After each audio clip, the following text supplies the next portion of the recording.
Hello Makkale, I am ready with my rule number 4, which is 5-minute mobility routine in the morning and then 5-minute stretching routine in the night and then 30 to 40 minutes of workout during the day plan பண்ணிக்கோங்க.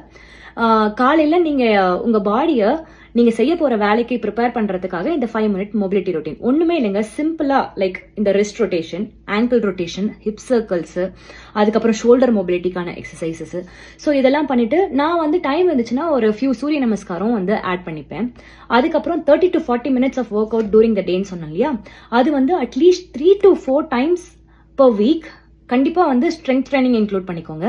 அதுக்கப்புறமா உங்களோட rest டேஸ்ல நீங்க walking or இல்லாட்டி playful time with kids or இல்லாட்டி யோகா இந்த மாதிரி plan பண்ணிக்கோங்க.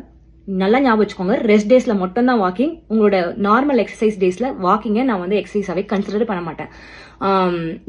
அதுக்கப்புறமா இப்போ நீங்க 8 hours ஃபுல்லா வேலை செஞ்சுட்டீங்க, அதுக்கப்புறமா கிச்சன்ல ஃபுல்லா நின்றுட்டு இருக்கீங்க. அந்த மாதிரி வேலை செய்யற சமயத்துல என்னன்னா பயங்கர உங்க மசில் எல்லாமே டென்ஷன் ஹோல்ட் பண்ணும்.